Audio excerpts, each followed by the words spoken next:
शुभ सकाळ मंडळी. तर बऱ्याच 5-6 दिवसानंतर आज मिनी व्लॉग मी शेअर करते.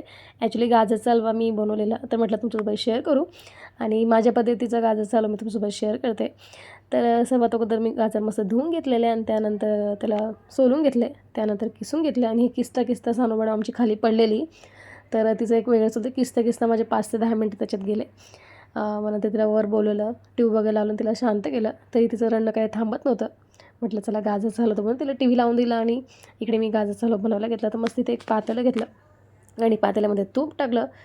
तुम्ही तूप नसेल नंतर टाकतात कोणी कोणी, पण मी अगोदर टाकते तूप.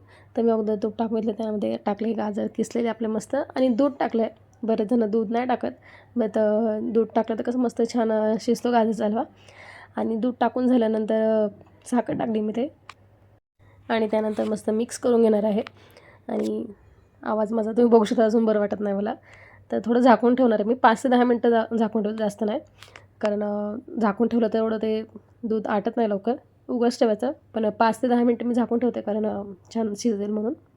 आणि त्यानंतर इथे टाकले मी मिल्क पावडर. तुम्ही खवाही टाकू शकतात, बट मिल्क पावडरने मस्त टेस्ट येते, तर मी तेच आणते. खवा नसला अवेलेबल तर छान आहे. आणि इथे बघा नंतर मी छोट्या भांड्यामध्ये ट्रान्सफर करून घेतलं आहे आपला गाजरचा हलवा. आणि इथे मी टाकलं आहे इलायची, आणि इलायची बघू शकता तुम्ही कुठून मस्त टाकली मी इलायची. आणि किसमिसही टाकलेलं आहे. तर किसमिस ॲक्च्युली दुसरे ड्रायफ्रूट्स मी टाकत नाही, मला किसमिस आवडतं, मला किसमिस टाकते. आणि काजू बदाम असं तोंडात आले की थोडं वेगळंच वाटतं, म्हणून मी किसमिस टाकते. तर किसमिस टाकून आणि परत छोटं ट्रान्सफर करून घेते. इथे तुम्ही बघू शकता समोर लागलेलं ते बघा.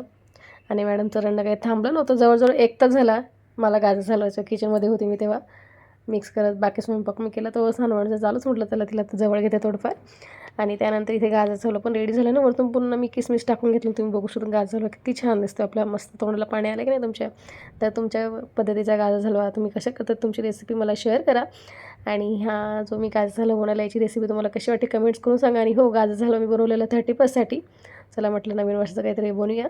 तर रात्री 31st 12 वाजता आम्ही गाजर हलवा मस्त एन्जॉय केला. आणि तुम्ही काय केलं 31st नक्की कमेंट्स करून सांगा. आणि नवीन वर्षाचं तुम्हाला खूप हार्दिक शुभेच्छा.